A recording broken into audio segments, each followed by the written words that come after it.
Welcome in, ladies and gentlemen, to a Wednesday edition of the Unhinged FC Soccer Podcast. It's Hector and Kelcey with you this week. As we mentioned yesterday, Edward won't be with us. He's dealing with some family things going on. Hopefully, everything's going to turn out all right with him. You know, everybody gets right over there. But he will not be joining us today, talking Real Madrid and Man City and Dortmund and, as I said, Real Madrid and Liverpool. But that's okay because Hector and I are the ones with skin in the game for this Real Madrid-Liverpool game. So we're going to wait and talk about that one second. We want to talk Man City Dortmund and all this craziness that happened in what was supposed to be a pretty easy Man City victory. Well, Erling Haaland and this Dortmund team said, no. Not today, son. Let's teach you a lesson, and probably could have won this game had there not been an overturned goal by the young 17-year-old who took the ball, although Ronaldinho took the ball off of the goalkeeper's foot before he was able to punt it while the ball was still in midair, scored a goal, and they called it back and gave him a yellow card. And that's Bellingham. If you absolutely study. If you watch them play last Tuesday, you wouldn't think he was a 17-year-old kid. He looked for all purposes. Man. He looked like a grown man, and he played like a grown man, setting up this Dortmund team with a very, very, very important one goal away, and making Man City really earn this game and earn the win 2-1 as Phil Foden scored in the 90th minute. Hector, what's some of your biggest takeaways from this Man City Dortmund game? Well, the Manchester City backline is not as indestructible as we think they are. Mind you, they are going up against a front of Borussia Dortmund, which is a very good front. But I think this is kind of the first time they got tested.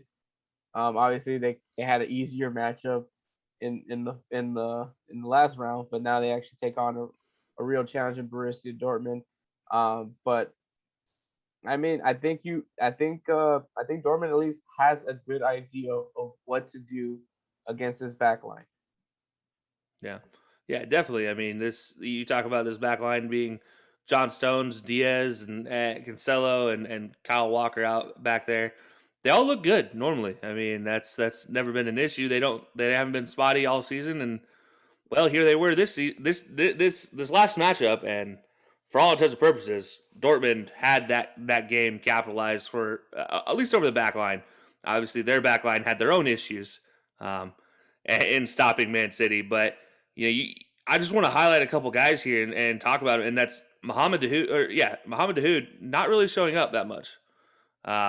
Literally got subbed out halfway through this one for Gio Reyna as he came in, and yeah, Jordan Bellingham being the big showcase right here, coming out of this technical 4-3-3. It's really more like a 4-1-2-3, if we're being completely honest, with Emre Can sitting back and Bellingham and Dahoud sitting in that little more cam role of things. Marco Reus being the guy that gets the goal, obviously not mentioned very often nowadays as he is getting older, but Marco Reus can still score goals with the best of them.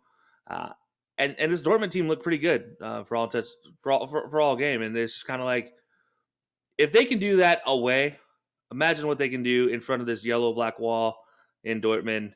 Now that they are able to come back to Dortmund and play, is a very interesting thing for me because I look at Dahoud as a big deal. I mean, Dahoud, if he can play, if he's able to be there and actually handle himself on the field for a whole game, he's deadly, without a doubt.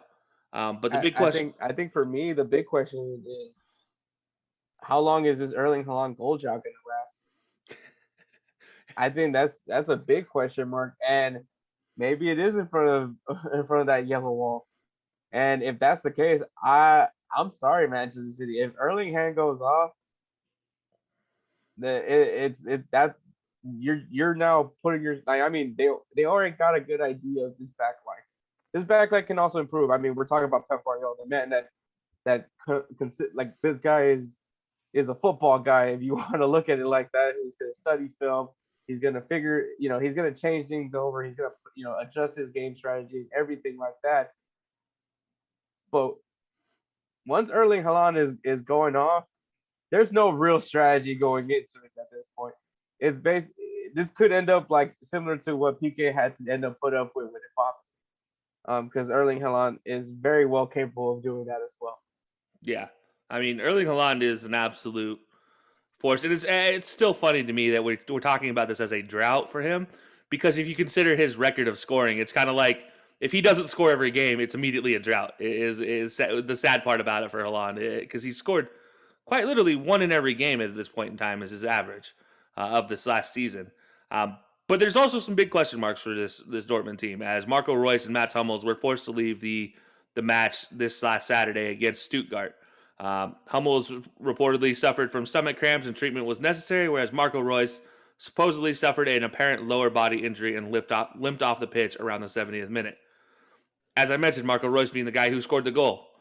Mats Hummels on that back line that's already pieced together is the safest way to put it. What if you're Erden Terzic? What do you do? How do you figure this out if you're Terzic, you're trying to manage this team and manage this lineup? How are you going to stop this Man City attack? Your best defense is your attack right now. I mean, who needs defense when you can outscore the team? No, I mean that's basically going to have to be their approach. I mean, you're going to have to hope on some moments of brilliance from the team. I mean, they're going to have to. It's all hands on deck on defense. Like, I mean, everyone is going to have to put in their part, and that's even including the guys up front. They're going to have to, come back and hold off as much as they can. Because I mean, yes, Manchester City has a 2-1 lead, and that it easily changes when you score a goal, especially when you have that away goal. All you need is a 1-0 win, and you move on to the next round. But the pressure is, can you defend as a team and hold on as long as you can? Because I mean, Manchester City still does have a very scary front.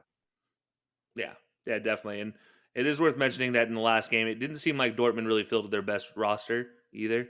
Roman Berkey obviously sitting the bench, Torgan Hazard also sitting, Thomas Meunier sitting, Gio Reyna, Thomas Delaney all sitting, Julian Brandt also sitting as well. So guys, there's some names there that normally do start that were not playing, especially Thomas Meunier. You look at him on that right side, that right back. He ended up getting subbed into the game anyways. So that's something to think about. And on the flip side, also, Man City also really didn't field their best team, as Raheem Sterling, Zinchenko, Ferran Torres all sat the bench. Benjamin Mendy all sat the bench as well. So that's that. Those are some interesting names that could possibly make their calling in this second match. But yeah, I'm with you. I think Man City, if you're trying to stop this Man City attack, you have to hold the ball. Possession is the name of this game. You cannot go and have 38% of possession, 36% of possession in this next game and expect to win. You're going to have to dominate really the midfield and keep Phil Foden, keep Raheem Sterling, keep all these guys off of the ball and prevent this counterattack. Riyad Mahrez, you have to keep them away from doing anything, especially as I mentioned last week. Kevin De Bruyne scored a goal last week, and you also cannot just sleep on that man. I mean, everybody else does. If you're Dortmund, you can't just join the crew and sleeping on this deadly force that is Kevin De Bruyne. So he's coming back with a vengeance after finally getting healthy, is the safest way to put that one, without a doubt. So then I guess we're into it. What's your prediction, Hector? I just can't. I think Dortmund, unfortunately, is just they have things. They have the players. They have the it factors, but that back line is just such a question mark. And I mean, if it was anybody else, maybe not Bayern Munich, but if it was anybody else, I think they would have a fair shot in this. But they are unfortunately drawn with Manchester City. If you try to focus on Raheem Sterling, if you try to focus on Ferran Torres, you're gonna be off, because next thing you know, the guy next to him, Phil Foden, can even make a move and score goals himself. Kevin De Bruyne, we've seen the man do it. I mean, Gundogan, you can't. There's too many good guys on this team to be like, we got to defend them all. Whereas for Borussia Dortmund, they know if you can at least prevent Erling Haaland from doing anything, even providing assists, because I mean, he did help out in that goal for Marco Reus. I just don't think. I think Manchester City's game plan is a lot more simpler than what Borussia Dortmund has, and because of that, I think Manchester City ends up winning this game 2-1. Very interesting. All right, it's 2-1. That would give it a 4-2 advance on aggregate, not including the away goal rule. I do like what you have to say about it. I mean, obviously, you're exactly right. If this was anybody other than Man City, it looks a little bit more comfortable right now for Dortmund. You have that away goal, and you're only down by one goal. You score one goal, and you're advancing, and you know your defense can handle most teams. Now, when you're six deep in attack, that's going to be the big question mark. Can they stop six all-world attackers from scoring at least 1 to 2 goals and making this just a almost insurmountable lead with now them counting as away goals for Man City? Um, However, I do. There's something about this Dortmund team that I don't want to second guess. Jadon Sancho is supposedly coming back as well, healthy for this game, so that'll be a big leap as well. And it's because of Jadon Sancho that I think this team actually has a chance. Him being in that midfield, he is able to take on defenders one-on-one, and he knows a lot of these Man City guys pretty well. It's safe to say. And I think he does do a lot in attack, and especially if Marco Reus is questionable or possibly not going to be playing. That's going to be a big factor here. Given Jadon Sancho coming back, given Erling Haaland looking to break a goal, quote unquote drought, the dam's going to burst, and Dortmund will score some goals. And I do have this one actually going the reverse of what you just said, 2-1 to Dortmund, which would then go to extra time, giving one opportunity for any team, and I give it 3-1 in total for Dortmund in extra time victory over Man City, because I don't trust this back line of Man City. I know it's John Stones and Diaz, and we talked about how good they've been. However, I don't trust John Stones. Just don't. He's been questionable ever since he broke onto the scene because he just doesn't. He's not a consistent center back in my eyes. He has yet to prove it. Even now, he was on a run of streak, and then all of a sudden he fell off a cliff. It's just that fast for him. So give me 3-1 in total to Dortmund, and Dortmund actually will end up advancing on aggregate, which is shocking to me. I don't understand it. I don't know why my mind goes that way, but when I think of Erden Terzic and what he's been able to do with his team as a fill-in manager. I mean, honestly, I would love to see Borussia Dortmund advance because obviously we get to see Mbappe versus Haaland. Yeah. So that would be definitely what if it goes the way we think it's gonna go, because obviously I think we both going for PSG to advance to the next round. But I think Man City is looking really good. I mean, it's Champions League or bust right now for Manchester City. Yeah, and so that's why I'm going with Man City. Yeah, I also feel the same way about Dortmund. Dortmund's fighting for that extra position there in Germany. And with Edin Terzic, being replaced at the end of the season, he wants this team to actually be able to be back in Champions League next year, because he'll be on the coaching staff still. He just won't be in the managerial role next season, which is still one of the more unique changes to things that I've ever seen. So I don't know. There's just some magic there that somehow crazy things like that always happen for a team with an interim manager. It just seems to work out pretty well for them. So give me Dortmund 3-1 in this one, which is, yeah, I'll admit it. It's shocking for me to even admit that that's a potential scoreline, but I'm going with it. I'm riding it. I'm pulling an Edward. I'm going against all my statistics, and I'm riding for Dortmund here. So yeah, that's where I got it going. But we'll be right back, guys, as we take a short break, and you can hear from Fanatics and Fubo TV. And then when we get back, we're going to talk about the big one, the important one, the one for the singing bet, Real Madrid versus Liverpool. And we'll be right back. What's up, everybody? It's Kelcey from the High Low Sports Podcast. If you missed the brand new news, we have partnered with Fanatics.com. So if you're in the market for a brand new t-shirt, brand new hoodie, brand new jersey, no matter the team, no matter the player, no matter the sport, Fanatics.com is your place to stop. Not only does this help support our podcast, but it helps support the entire Unhinged Sports Network. Check the link in our bio or go to unhingedsn.com. I'll be having DJ in the High Low Sports Podcast. See ya.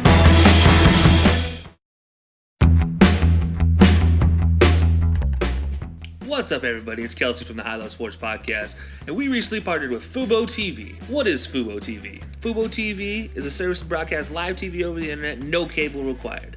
Watch your favorite teams, network shows, news, and movies on over 100 plus channels. You get channels like CBS, NBC, ABC, Fox. You can watch all the games. So go ahead, click that link in our bio, and get started on your 7-day free trial. And stay tuned to some more great programming right here on the Unhinged Sports Network. And welcome back, ladies and gentlemen, to the second half of the episode. As you just heard from Fanatics and Fubo TV, our network sponsors, absolutely fantastic sponsors for the network. And if you guys haven't already done so, MLS starts in 5 days. Go check out some of these MLS jerseys over on Fanatics.com. As Hector and I were talking about yesterday, this might be the year for American soccer kits and getting some really sick jerseys. As you mentioned the Seattle Jimi Hendrix collaboration that they have, and then also LA Galaxy, harkening back to the old LA earthquakes, or not really San Jose earthquake, but yeah, that LA type Galaxy. of those old school Galaxy green and black and yellow jerseys, and how good those look. And then also some NWSL jerseys over there, as NWSL has started back now. But yeah, go check those out, guys. Link is in both of our bios. As always, we appreciate you guys doing any of that, because all the stuff you buy on there, it helps send us some kickbacks to the network and also to the podcast, and allow us to do fun collaborations like this, because we get a little more free time in our lives when we're able to use money for other things. So it's amazing what things work out. But now we're into it. The one that we both have skin in the game for. This is for the singing bet, and right now you have a very large edge, and 3-1 on aggregate. However, that one goal being away for Liverpool, so it does count for 1.5 goals. I wish it counted for 3 total goals, but I can only go for so much in this one. So, Hector, how do you feel after that first leg? I mean, it definitely alleviates some pressure, but we're still talking about Liverpool. It's not a team I would ever want to underestimate, especially with guys like Mohamed Salah and Sadio Mane. And then plus, even though I'm completely happy that Real Madrid won El Clasico, unfortunately, Lucas Vazquez is out for the season. That was actually possibly his last match as a Real Madrid player. As he's looked to be, I think right now, I believe Chelsea and Manchester United are the teams that are linked to Lucas Vazquez. So that opens up that right back position, and the player that looks like is going to be on that right back spot, Brian's going to be back after hopefully be cleared for COVID protocols. So I mean, you do have Varane and Nacho and Militao. It could be maybe you see the Real Madrid try to use that back three again. Would not want to use that against Liverpool, but that is a thought. Or maybe you see Nacho Fernandez play on the right back position, or do we see Oriozola try to take on Mohamed Salah or Sadio Mane, the young Spaniard, see what he can do. That right side is going to be a big question mark, especially because it's crazy to think that I'm actually missing Lucas Vazquez as a right back, but here we are. Congratulations, Real Madrid. you actually made me appreciate Lucas Vazquez's right back abilities. And I think it's not so much his ability as a right back; it's just his ability to provide when he helped out with the attack, because it did help that guy, whoever was playing on the right, kind of be able to move into the box and let Lucas Vazquez just deliver the ball. Real Madrid still looks really good. Karim Benzema still scoring goals. You still have Toni Kroos, who is a passing mastermind from what we saw in that first leg. I think, Real Madrid, obviously I think this is a very feel-good moment, but you got to remember this is Liverpool. Yeah. And that's a very good point. You talk about Liverpool, but the one thing I gotta counter you with is you said, Sane being a guy to worry about, or Mane being a guy to worry about. And I'll be completely honest, he has been through a rough run of things lately. Only scoring 3 goals since the turn of the year, and that's not good. Yeah, it's just been pretty rough through this last week, and even more so that he got benched this last week in this weekend's play, and they brought in Diego Jota on the left and Roberto Firmino in the center. So that is going to be very interesting right here. Going forward, see who of the big 4 strikers is actually going to play and who's going to come off the bench will be the interesting role there. To be honest, I somehow can see a way that they get all 4 on the field at one point in time. if need be. So it's completely possible. But while you feel a little comfortable, I do not feel comfortable at all in this one. I mean, this is just terrifying. Yeah, there's some injury news to Madrid, as you mentioned with Lucas Vasquez, also Rafael Varane with COVID, whether he gets on or off the COVID list, the COVID restrictions by the time of the game, who knows? Um, but we let Vinicius Jr. have himself an absolute banger of a game. Vinicius Jr., the guy who I jokingly said will send a ball into Rosie, who, by the way, did send a ball into Rosie in this game. However, he also sent 2 into the back of the net.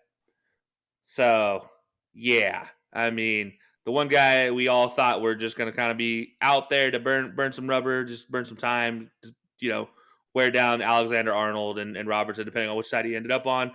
Yeah, he not only did that, he also scored some goals. So, yeah, if that's the guy who's scoring goals on you, I'm worried because you look at what Karim Benzema was able to do this weekend. I mean, you talk about a back heel from the gods. He absolutely scored a beauty of a back heel goal. And also, here we are now. Vinicius Jr. looks good. Marco Asensio still looks good. We'll see how that goes for Liverpool coming forward. And Liverpool still being questionable on a lot of things. However, Phillips has stepped up in the back and looked pretty good so far. He was potential man of the match this last week. Had it not been for Alexander Arnold's beautiful strike to win the game. So we'll see. We'll see how that goes for Liverpool. But yeah, this is a lot of question marks in that Liverpool attack right now, mainly around Sadio Mane and Roberto Firmino. Who out of the two is going to be benched? Who's going to be playing? And or do they both play? And Diogo Jota gets benched. We'll have to see. And but I think it's safe to say Mo Salah is going to be out there guaranteed. No, that's guaranteed. Is the one guy for sure. But looking at this, obviously it's a 3-1 game on aggregate, and they are playing back at Anfield. So it's going to be not necessarily one of those Anfield nights of memory because there won't be fans in the stands, or at least not as many fans in the stands if there are any. But it's still Anfield, and it's still Anfield in Champions League. There's some memories that get made there that just live forever for losing teams, and Real Madrid is one of those teams who has lost in Anfield a few times in second legs of matchups versus Liverpool. I look back a couple years around the 2008-2009 season when Iker Casillas gave up a front post goal to Xabi Alonso from 40 yards out on a free kick. So there's some wondrous moments between these two in the quarterfinals, especially in just in Champions League play in general. But there's also some memories that Real Madrid have to shake off coming to Anfield, which is hopefully still comes into play even without fans in the stands. We'll have to see that one, though. But, Hector, we're here now. What do you have this going as prediction-wise? Do you have Real Madrid pulling it out comfortably, or do you think it's going to get a little close for comfort? I think that right spot's going to be exploited. As depending, I mean, if it's a back three, I'm not comfortable with a back three against Liverpool. But if I see Odriozola, I think that there's going to be a lot of pressure for him, especially when he's going to have to go up against Mohamed Salah or Diogo Jota. These guys are, I mean, in his advantage, maybe he can use the fact that he's young, but I mean, these are two well-experienced, very nasty wingers. I mean, Odriozola, I mean, technically was part of Bayern Munich's Champions League team. I don't know if you want to count that for anything. You know, he was running the bench, but he was there. But it's gonna. I think the pressure's gonna be on him. Can he, if he gets called up in the starting 11, can he at least try to hold off Mohamed Salah long enough for Real Madrid to at least put some pressure on Liverpool for the attack? And I mean, when you have a midfield of Luka Modric, Casemiro, which I mean, Casemiro is definitely going to go all out on this game because he's suspended for the next game that Real Madrid has in La Liga since he got a red card. So he basically has the reins to go ahead and go off on this game because I mean he has a guaranteed day off. But Toni Kroos and Luka Modric, those are going to be two big X factors in this game as well. Can they maintain the possessions and move it so they can feed Karim Benzema and apparently Vinicius Jr. now? And whoever they decide to put on that right side, I'm guessing because Valverde was playing in the Clasico, we could be seeing Marco Asensio on that right side. So that's a pretty good front three. I mean, I guess we wouldn't be If it wasn't for Vinicius' 2-goal performance in the first leg, you probably wouldn't say that it's a very solid front three, but it's a pretty solid front three when you have Karim Benzema. I do think Liverpool wins this game. I think they win this game 2-1. So Real Madrid still moves on aggregate. Look, honestly, I would take a moral victory at this point in time, considering how beaten up Liverpool has been all season long. We talk about that defense. I'd be okay with that. In a weird way, I'd be like, hey, you know what? At least they went out on their shield fighting for it. That's fine. But it's like you said, it's very entertaining to talk about the front three for Real Madrid now being a pretty solid front three with Vinicius Jr. out here scoring 2 goals in a Champions League game, just like he has been playing lights out all season, except for he hasn't. That's the weird thing about it, is came out of really nowhere that we weren't expecting this type of play for him. Maybe it was Tony Cruz. Maybe Tony Cruz was able to unlock him or something. I guess, yeah. I don't know. That was one of those unique things for him, and it's very, very odd to see. Now on the flip side, as you mentioned, the Liverpool midfield, it's going to be interesting because they tried to run out Naby Keita in the first half last game, and that just did not work. That's very safe to say. Thiago Alcantara will definitely dump back out there. Thiago will be out there, who looked great in the second half. He looked absolutely fantastic on the ball, dictating pace. Really gave Liverpool a lot of opportunities to potentially score a couple more goals, but unfortunately limited to just the one. And Xherdan Shaqiri, to my eyes, he's a guy that they bring off the bench now, and he's been playing very well. What they do with Ozan Kabak, Nat Phillips, those seem to be the two pairing right now in midfield or in the defense that seems to be working for him. And as I mentioned, Nat Phillips has played pretty well lately, so we'll see how he does. But yeah, this is gonna be a tough game for me to admit to, and I look at this and I'm like, I don't know if Liverpool could come back, but crazier things have happened. So why not possibly, right? I'm with you though. I do think this ends 2-1 in favor of Real Madrid, and I'll be joining this or in favor of Liverpool. So that Real Madrid still advances on aggregate, and I'll be joining the singing competition with Edward at the end of the day, and we'll just have to figure out what type of song we're singing because there's no way else around this. But yeah, there's just too many question marks, especially around Sadio Mane right now. He just doesn't look right. Something's off with Sadio Mane. And I hope he proves me wrong. I hope he proves me wrong and he goes and scores 3 goals. Gets a hat trick, proves me completely and utterly wrong, and Liverpool advance. You never know. But it just something doesn't look right there. And he hasn't figured out really what's going on for him at this point in time. So yeah, give me 2-1 along with you, with Liverpool winning the game but losing the tie on aggregate in a 4-3 fashion. But yeah, so that does it for us today, guys. It's hard swallowing my pride admitting that Liverpool probably will not win this. But I've been pessimistic all season. It's worked out pretty well for me. So maybe this pans out pretty well. But Hector, go ahead and tell everybody how to find you guys over at Insert Name FC. You can find us on Twitter and Instagram at Insert Name FC.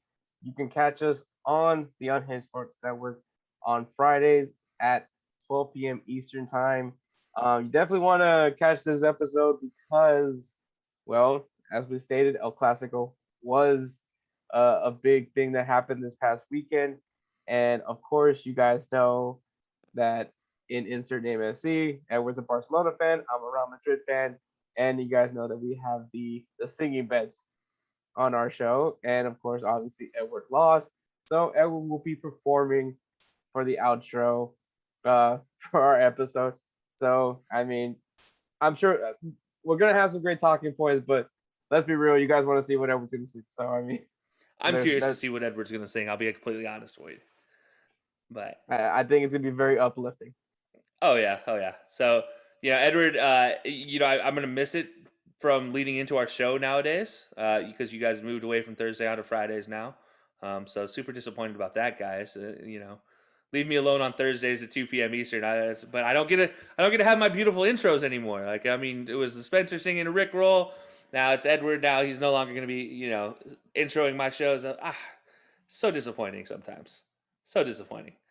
But yeah, definitely go check them out, guys, over at Insert Name FC, as we mentioned, at Twitter, on Twitter and on Instagram at Insert Name FC, and definitely check out every episode they drop because obviously it's very entertaining. That's why we have the show together. Plus, we would love some social media interaction. We do drop obviously our players of the week and our debate topics that we have. So we love to get some interaction with everybody, get your thoughts and everything, and of course always having we would love to hear everybody's ideas for a debate topic as well. And of course we do give people shout outs when given the debate topic. Yeah, you guys haven't picked my debate topic yet, but that'll be another one for another day.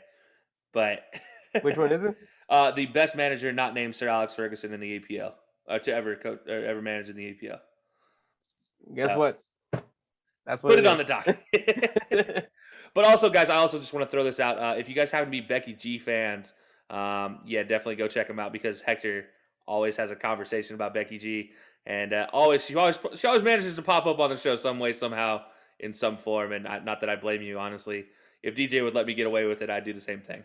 She'd be on every one of our episodes. Hey man, I mean, she's my number 3 guilty pleasure. Hey, there you go. There you go. That's all that needs to be said, guys. But yeah, also while you're at it, go check us out over at High-Low Sports at @high_low_sports on Twitter. Also on YouTube at High-Low Sports. You can just search High-Low Sports. You'll find us there. And also, we appear Thursdays at 2 p.m. Eastern Time, as mentioned, on the Unhinged Sports Network. So go check us out, all our live episodes. We're in the middle of our draft extravaganza this month for the NFL draft. And yeah, we've gotten through two conferences in each division. So NFC, AFC, North and West have been finished. Go check those out on our anchor page. The next one up will be the South. So the AFC, NFC South, which will be a very interesting one to talk about. Yikes. Considering all the stuff going on in Houston right now. So that'll be very interesting to talk about going forward. So be sure to check that out Thursdays, 2 p.m. Eastern Time on the Unhinged Sports Can't wait to hear how Houston's a cursed city because of the Astros. No, that's not gonna be. We're not gonna talk about the Astros in this one. We're purely talking Texans and their own curses. Yeah, but somehow they always get brought in. Don't worry.